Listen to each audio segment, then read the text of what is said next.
I said I got a very good sense of life, without saying too much, but that's like one of those companies you join and everybody says, do a job which meets your passion. So the objective in my head was, why not? What's so bad about it? What worse could happen? I think it's still, there is a fear element in everybody's head that, oh my God, it's such a big thing. People may not remember you, what you did with them or how you worked alongside, but they'll always remember how you made them feel.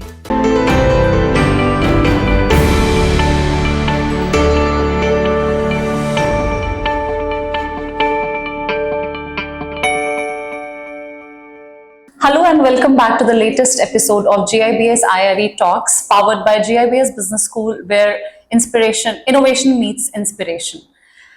So, have you ever wondered why is it that there are some people who want to become entrepreneurs but are not able to take that leap, while there are others who wish to be entrepreneurs but then find so many difficulties and so are not able to take that plunge?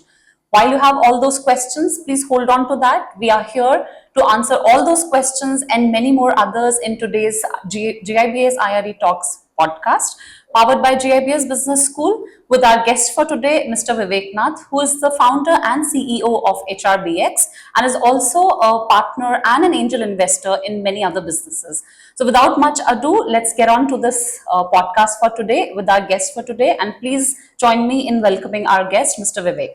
So hello, Mr. Vivek. Thank you so much. Thank you for having me here. Yeah. Thank you so much for agreeing to be on our podcast for today. So to begin with, Mr. Vivek, my question with you is, could you share with us about your early life? So how has your early life been, and what is it that you did previously, and how you have been, all these years, in your starting years probably, in your career or in your life? So could you just share with us? Sure, absolutely. Thank you once again for inviting me.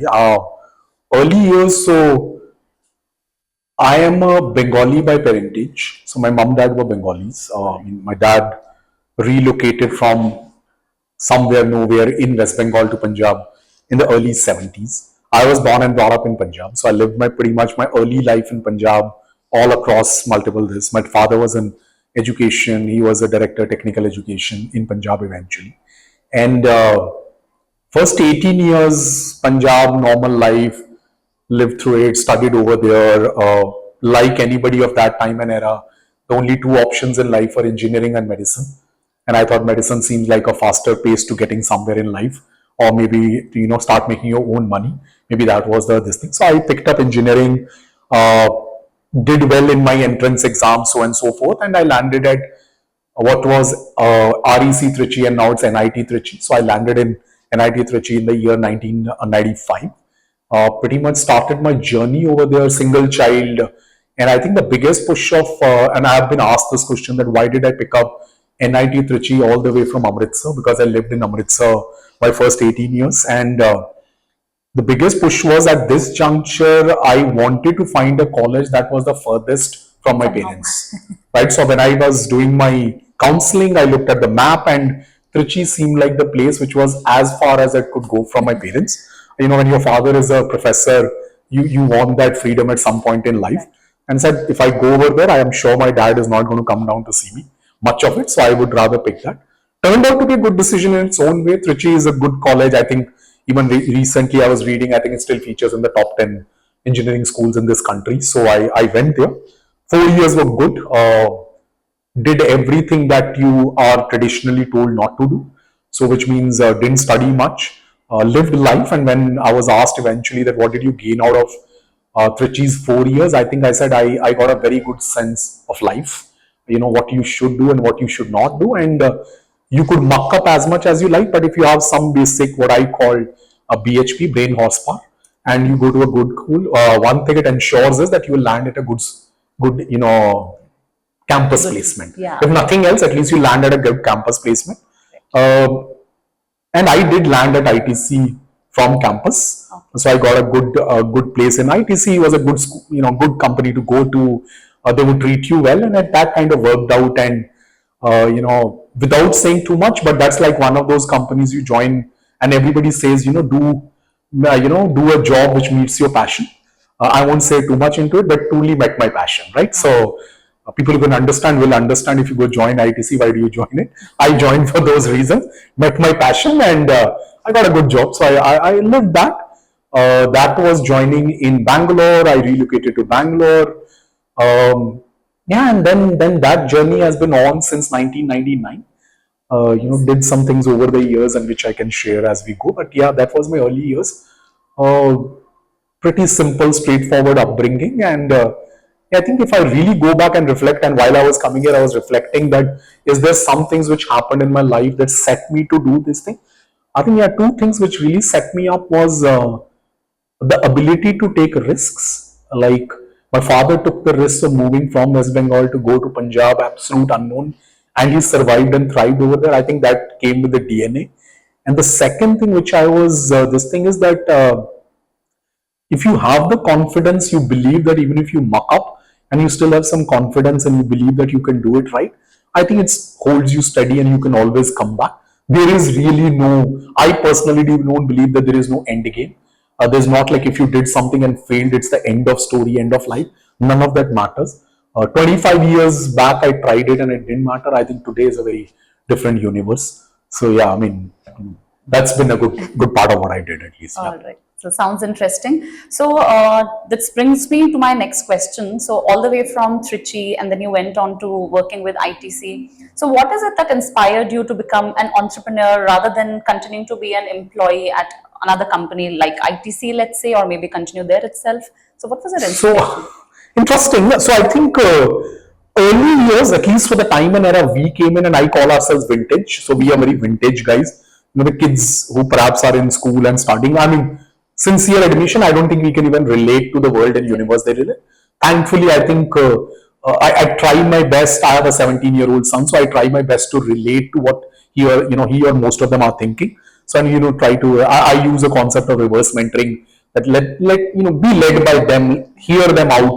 They've got a very different point of view, but to answer that, I don't think it was by any design or plan.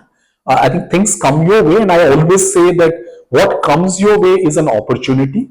What makes you successful is your ability to grab it. Maybe you don't know it's an opportunity, but once you grab it, it turns out to be a great opportunity, right?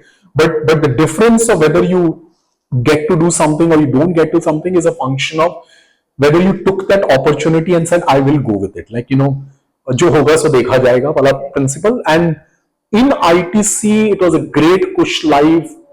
Could have happily, 25 years later, I could have been there. Nobody would have asked you a question. Maybe risen to a divisional head, maybe an MD of a business, could have been very different. In the year 2002 to 3 years over there, ITC formed a very interesting company called ITC Infotech, which is a pretty big number. I think it's among the top 5-7 companies in India. I was employee number 4 over there. So I left ITC because they said by a show of hands, anybody who wants to join Infotech, and I raised my hand and saying I would like to go it. Everybody around me told me that I think I lost my head very early in life, and I thought, why not? So the objective in my head was, why not? Like, what's so bad about it? What worse could happen? If nothing else happens, I can always go back to ITC. So I think sometimes just knowing that you have a backing in the back of you kind of allows you to take a leap of faith, saying it ain't that bad, right? I'll jump first. We'll see what happens. Everybody around me, including my father, had told me, I think you lost your head, right? Because you're leaving ITC, which is like where everybody wants to be, and you're joining ITC Infotech. It's not even like you're trying to join Infosys. At that time and era, 99, 2002, everybody would have said, go to Infosys, Wipro. Anything. I went and started ITC Infotech with 3 bosses. I think I was employee number 4 or 5. We started it and spent 1 year doing nothing. Truly, like we spent 1 full year doing nothing and wondering whether we're going to have this so-called job as we go on. But it was the first example of what I call entrepreneurship.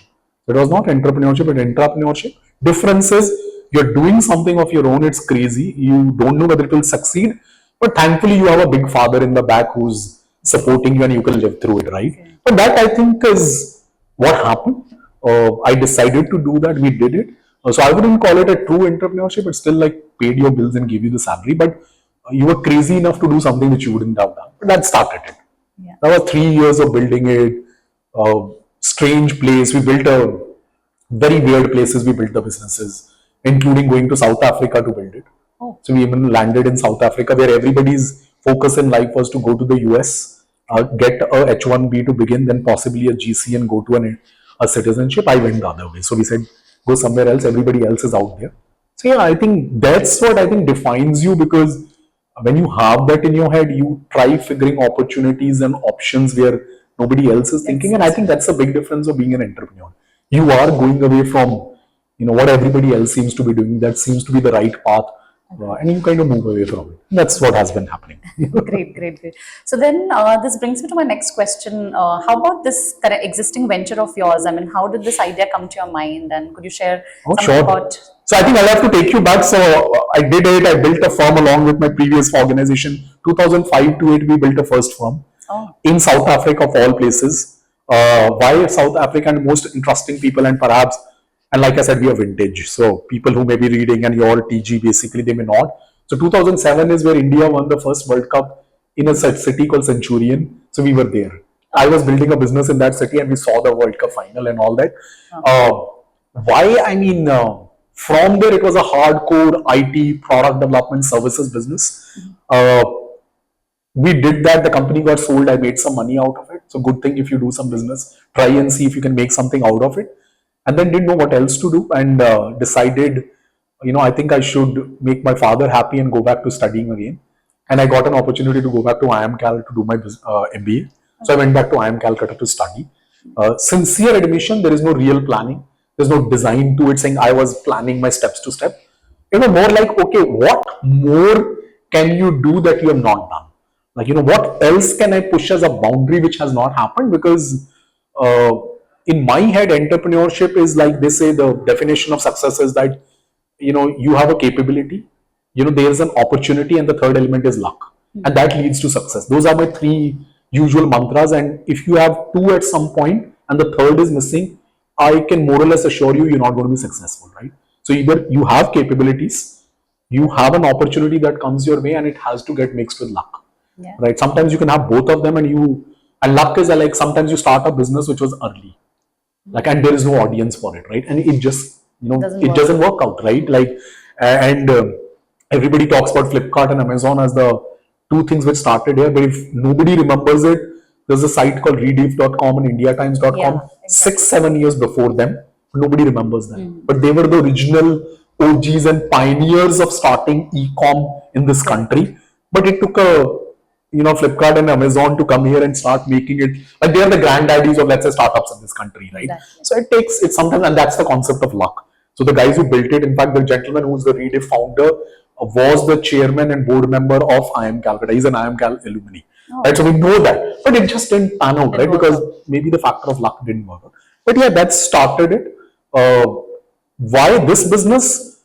Sincere, no, this thing. It was after IMC, I had an option to go back. I actually went to L&T Corporate from campus. I was part of the strategy team, and they asked me to start building L&T Infotech. I went there for 2 months and figured out, heck, that's not the last thing I want to do. So everybody who's MBA would have learned one word they all learn, right? If nothing else, we pass out after 2 years, we learn one damn thing, and which was cost of opportunity. And I learned the word very well. I said, if I went there and paid a damn big amount of money to do a degree in a good college, and if my end goal was to go work in an infotech company, what was I doing bad early? I could have continued with my previous work. I said, this is not what I want to do. And lo and behold, there was very interesting HR consulting guys who came to campus, and they said, we do this. And the reason I took it up, and I thought, this is something I want to learn and go with. And it may sound weird or funny or something, but that's what my thought was. Those guys were wearing the best suits when they came to campus. They were the guys who came for the PPU, and they had the best suit, 3-piece suit. They were on campus. I said, if there is somebody who's come there with this kind of a suit, I'm sure he does a good job. They must be doing something well in life to afford that good suit and wearing it and coming to campus. I should really check it out. And that was my trigger to go there. Sincerely was my trigger. And HR consult, and they did HR consulting, leadership hiring, assessing leaders in organizations to tell whether this person is a CEO material, succession planning for large organizations. And I said, that's something I have zero clue. Like, I don't have an idea what this is about, and that should really be a trigger for me. And I think I've always had a bit of a curious soul. Like I thrive on curiosity, like why this, why not that. And I said, so this is something I have no idea. This is if I go over there, my MBA is been paid for. Successfully. Like yeah, I truly paid for, because end goal of an MBA for most engineering guys is saying, hey, you know what, it will actually move me into a different role. Yeah. Like I'll go into management, I'll become a product manager or something else, right? I said, if I do exactly what I was doing earlier, I paid a boatload of money for nothing. So might as well do that. That was the trigger. And what should I say? 14 years I'm still doing it. In one way or the other, I started a firm, and this is a firm which I run. But that's been my trigger, if I were to put it. Saying, yeah, when that opportunity comes, grab it. Be okay with it. You may sometimes get it right, may not get it right. But I think I assure you, if you do not take that opportunity, I promise you the answer is that you're not going to be. That's a given, right? Like your baseline, it was not happening. The best is you take it, and if it doesn't happen, you still go back to the baseline. Correct. Right. So might as well try it out, and you might actually go 3 rungs up. Yeah. Right. Otherwise, your baseline still continues. You can still come back to it ground zero. So yeah, that's been the journey, if I were to put it so. That's very interesting. And in fact, yes, unless you've tried it, you would never know how far you can actually go. Absolutely. Like they say, right? Like, I mean, end of the day, the true test of a ship is when it leaves the shore. Exactly. Right? Like And the ships weren't built for staying on shore. I mean, only you go out, you figure out, like, you know, what are you made of? Yeah. And the second thing my learning has been that be curious. Be curious. I mean, if you can be that, and a lot of people ask me, like, what if I don't have an idea, or what happens? Like, my ideas are all, you know, been done with, dusted with, and all that. End of the day, the only way you're going to get ideas and think about ideas and think about this if you're curious. Like, you know, when you keep thinking, why this, why not this? Is this a problem? It may be a small problem, large problem, but if you're not thinking that, pretty much I assure you, and the good thing is do a job, pays you well, gives you your salary. You know, that's another way to live. That's perfectly good. So then it brings me to my next question. So what do you think, why is it that today's youth are not really, able to take that plunge or probably pick up that opportunity? What do you think are the obstacles that they have today? Because we do see entrepreneurs coming in, but then the kind of exposure that the youth today has, we don't see them in great numbers. So why do you think, what's stopping them? Or what obstacles do you think they have? Good question, and I would answer it two ways. One, I think best is to ask those guys what's stopping them. I'm sure they have their reasons. My answer to it would be, and it's very, very interesting when you say it, that they still do, because I kind of say that in today's universe of, at least let's put the kids who really don't need a job for other financial reasons. Like there's enough people out there, and let's put them there, that they need a job because I got to support my family. I have taken loans to do it, or I have some other reasons that I cannot afford to go into a situation that doesn't pay me money for, let's say, the next foreseeable future. Like my business cannot make money, I may not get funded, I may not have an angel to back me, many other reasons, right? Everybody else, I kind of say, what do you need in today's life for existence? Or vintage era, and pardon me for saying it, the 70s, 80s was roti, kapda, makan, and put it in whatever English, terms to it. That's what it is. In today's universe, it's roti, kapda, makan, and internet, right? And a mobile phone and an internet. And I think everybody's got one. I think you can go to the last mile, villages of any place. And I come from one. I go back to West Bengal, to where my father was this thing. I go back still. And everybody I know there has a decent enough mobile phone and internet, so they know what's happening out there. So if you have that, there should have been no reason. Only reason, perhaps, my thinking is, I think one, there is a financial constraint, so people don't or can't do it. Second, I feel that it is still not very well understood that what entrepreneurship all about. I think it's projected as that it's a very big thing that you need to do to be on your own.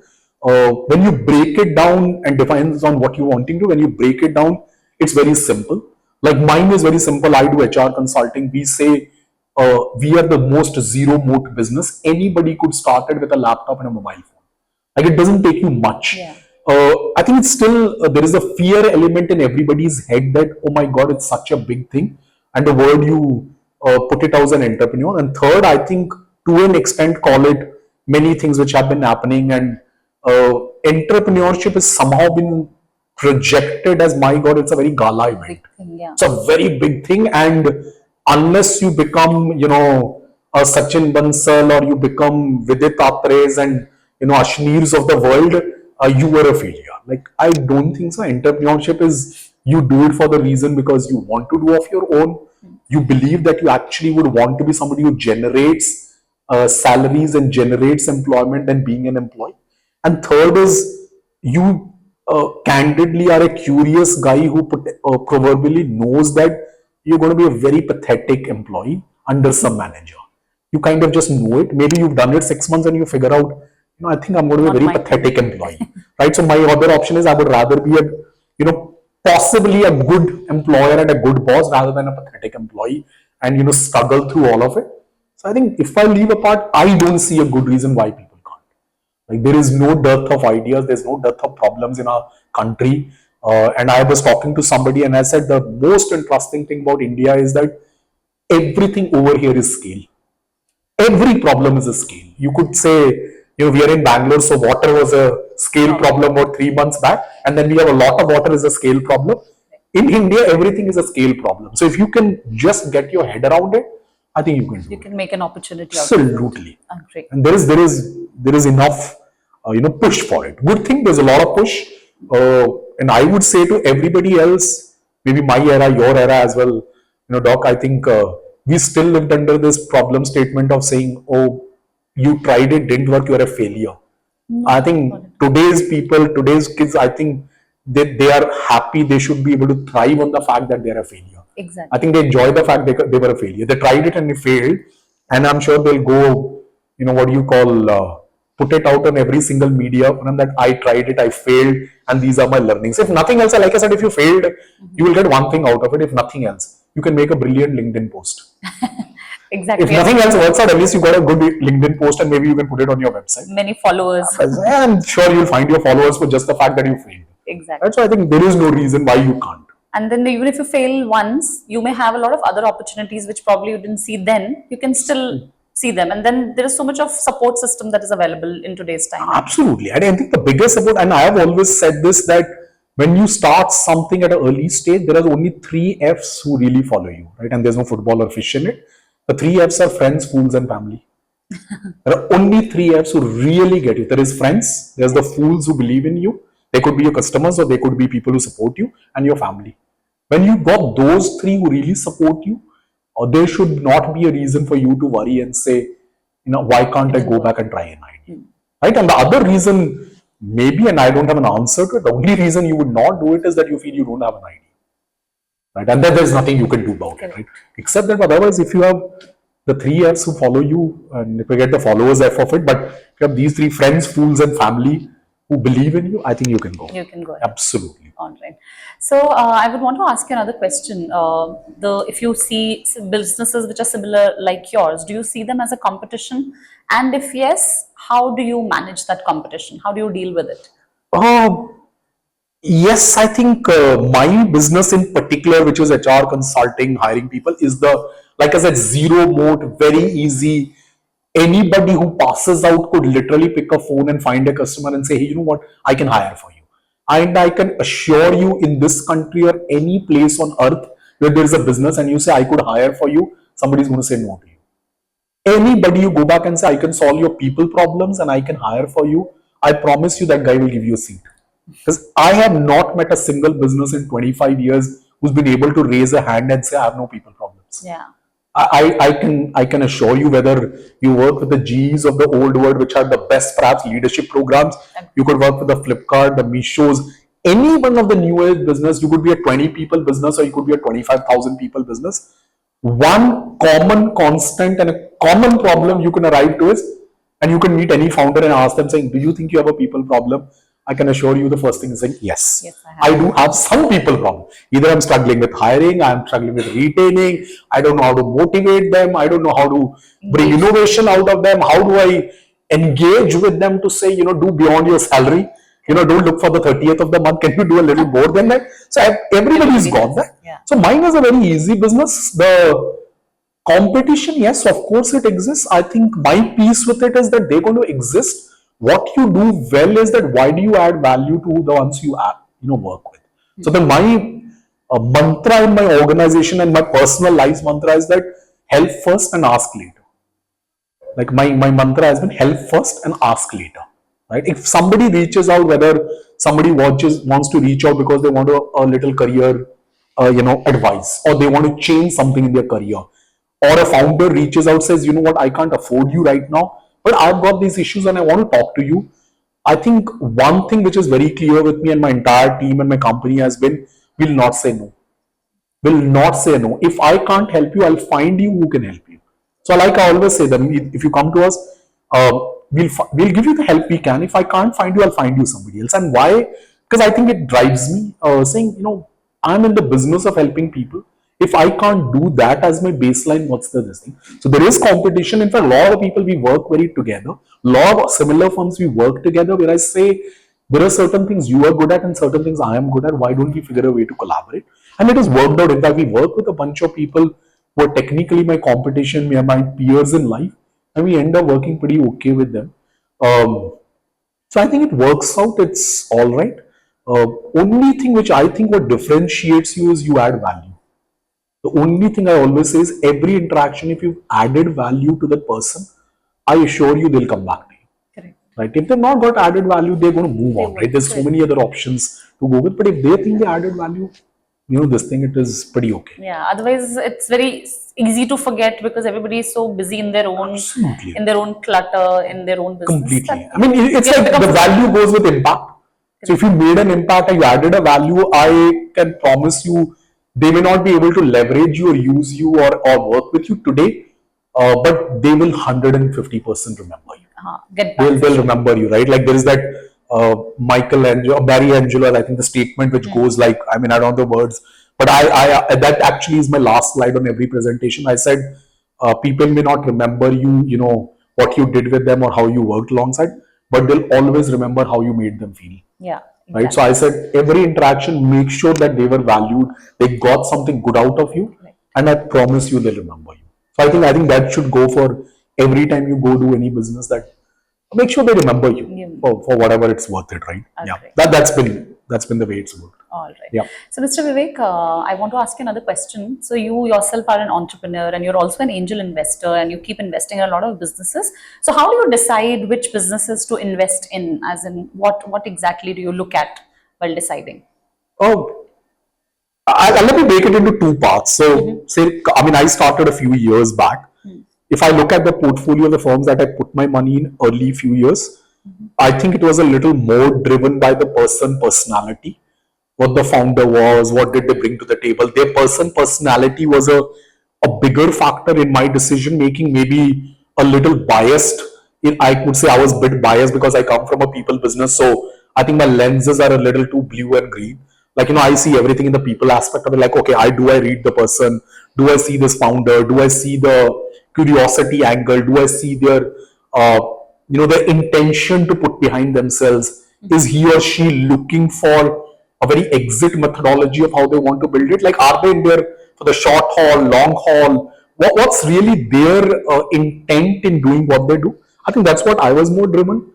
If you ask me the last 12 months, 24 months, it slightly has changed to who the person remains. Let me say if earlier it was 80% that and 20%, today it's maybe a 50-50. I'm just putting numbers, there's no real science to it. But the fact is that how much does the business make sense and how much do they really know the business makes sense, right? At least to their own mind. It may take some while, but is that a problem statement that would allow to, cater to a large population, solve something which is a genuine problem? That's what I think now I try to take as my decision criteria besides everything else as due diligence. So the personality, founder's mental makeup, their background, what they bring to the table, why are they doing what they are doing, and their rationale. And second is why have they picked a business, what they want to do. And third, maybe a little element is that do I see them enjoying it and doing it, let's say in the 2 years haul. Like, will they still continue doing it? And that's what all comes from, figuring out interactions with them. But this is the slight change which has happened if I were to put it together. All right. So this brings me to the next question that, like you also mentioned it in your answer right now.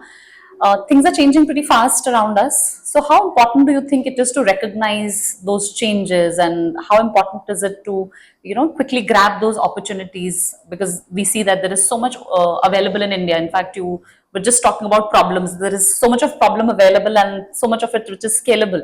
So, how do you look at it? I mean, how do you identify that, and how important do you think it is to look around yourself to see that, oh yes, there is an opportunity? So let me put it in maybe two ways to answer if I read the question correct. So one is uh, you are looking at opportunities outside because you're looking at opportunities, and that the trigger to that is, like I said, curiosity. So you are curious, you are thinking that there are problems out there, and I want to figure a way to build a business around it, right? And that's whole world of, I mean, it's become a fancy word as entrepreneurs. It's a good word. Sounds very heavyweight when we say it and the roll it on our tongue. It sounds very, more like, my God, I must be doing something right? I'm an entrepreneur. Think about it. I think people who've been running the shop next to you have been doing it for 50 years. There's nothing too out there right now. Today, if you say, I provide you a delivery in 10 minutes, taking a scooter or a EV vehicle to your house, I mean, your next door guy was doing it 25, 30 years back. They were doing it. You would go there, tell them the list, call them on phone. Only difference is he doesn't have an app. It was a phone call. You would tell it, he or she knew where Vivek stayed, what house, and it would get delivered. They've been doing it, and the guy would come on a cycle instead of a very fancy EV. That's about it. But business has been happening, entrepreneurship has been happening. It's become funny, but the point is that, are you curious about it? Are you looking around to saying there are problems to solve? And that drives me and triggers me. I still go back. The first fundamental of being a founder or a promoter or entrepreneur is you're curious about solving it. Second part to the whole thing which you asked is how important is to be cognizant of what's happening. The right diplomatic answer is yes, absolutely you should be.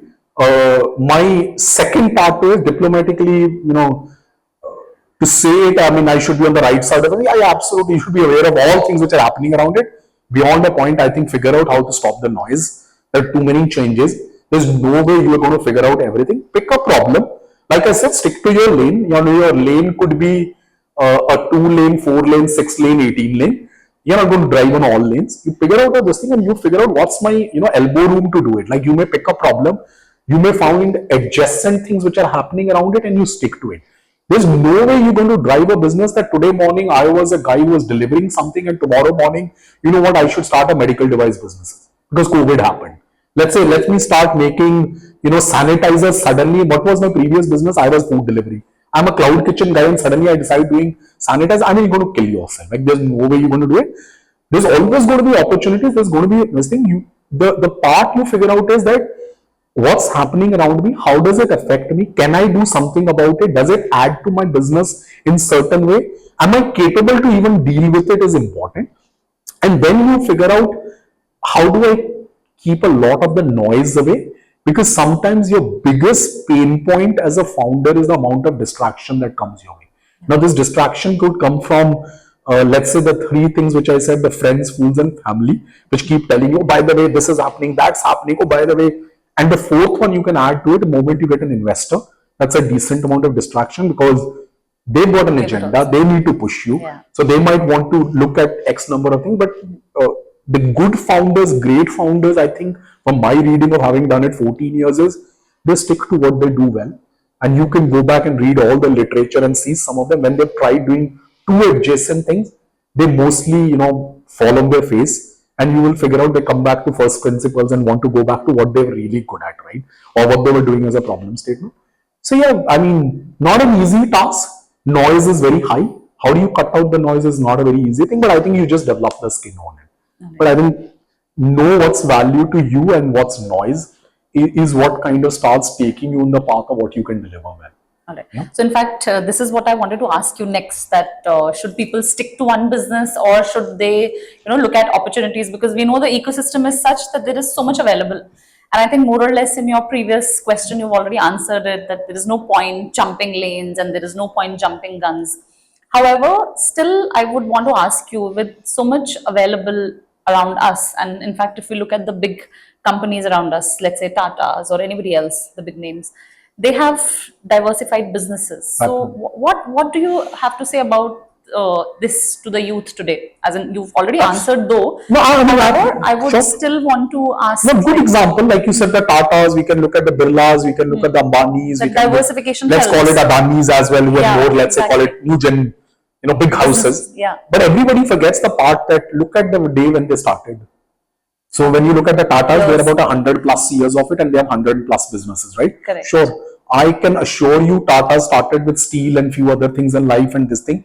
They did not think about saying, I'm going to build a TCS along with Tata Steel. Yeah, agree. Right. So TCS started, I think, in the mid of 70s. Right. And then Tata Steel, if I think, goes back to 1912 or 13 is when we started, right? For an Indian problem and for proving the point is what started. Reliance started by making oil and they turned around and made oil into Geo, right? Everybody says that's what the word is, right? So you reverse it and looks like Geo, right? So oil became Geo and they say, information is the new oil, is what this, or data is the new oil, right? Yeah. So you become something, you reach a certain stage, and then I think you have all this. And the new age example, if I were to tell you, I think more cliched example you can look as maybe Elon Musk.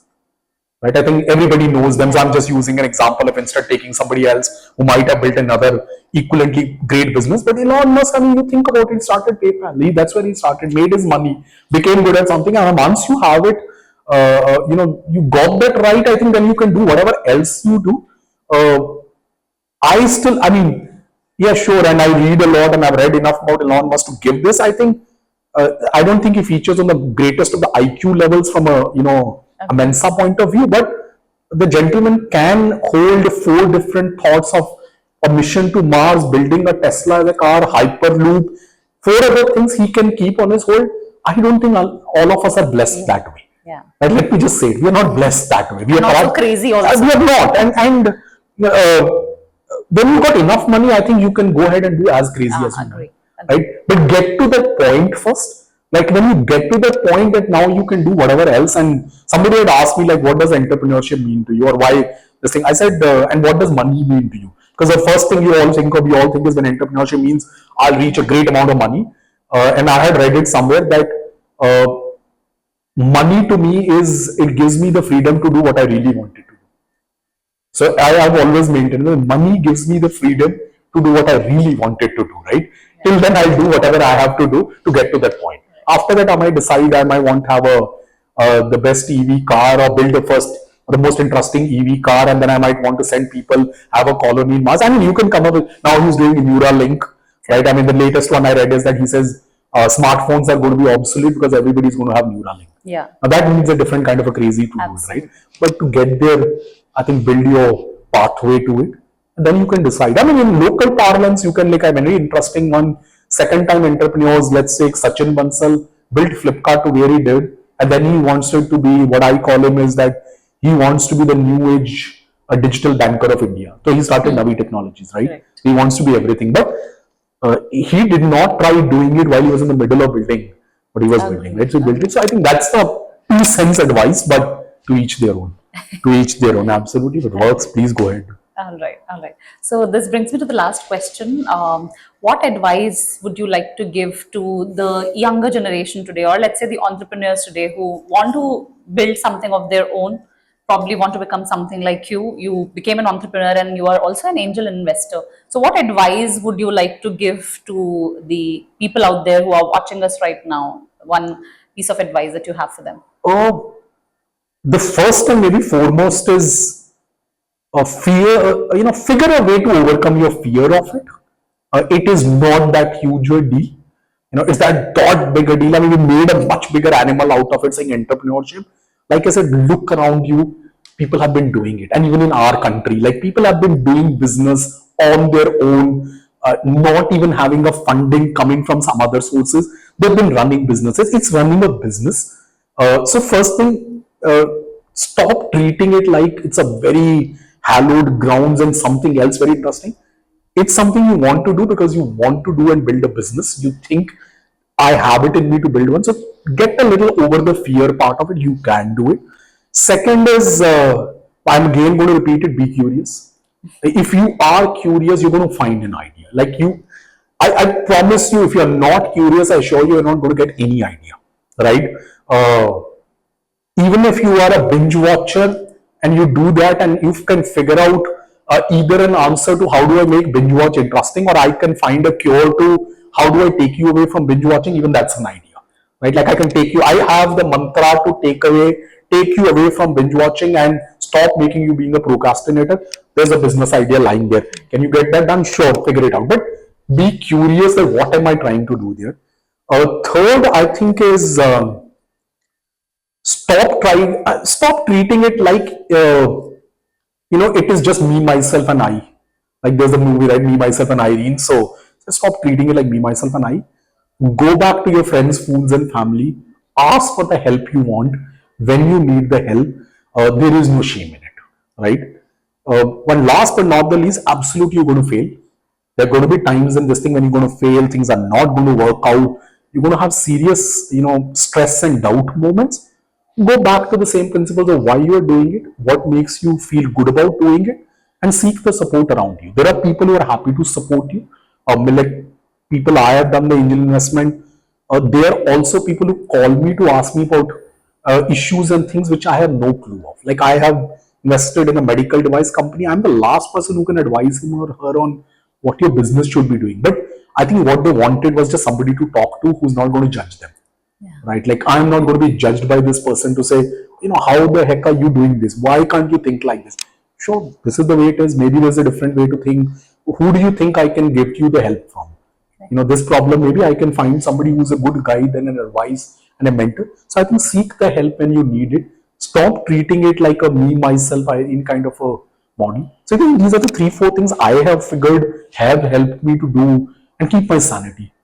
More so, I think that's about it. Sounds good. Sounds good. Right. So thank you so much, Mr. Thank you Vivek. so much. Pleasure. And I hope our audience who are watching us, they could figure out what exactly entrepreneurship is all about. And as Mr. Vivek rightly said, please keep that curiosity alive and just look for opportunity. There may be something just right outside your door. So don't close your eyes to them. And with this, we come to a closure to today's podcast. And we will meet you soon again with another podcast hosted by GIBS Business School in the IRE podcast series. So don't forget to like, share, and subscribe our handles @GIBS Business School, @GIBS IRE Talks. Please do follow us on all the social media handles so that you keep getting all the updates from us. And I'm your host, Dr. Pallavi Vyas, signing off for today until we meet you in the next podcast series. Thank you so much.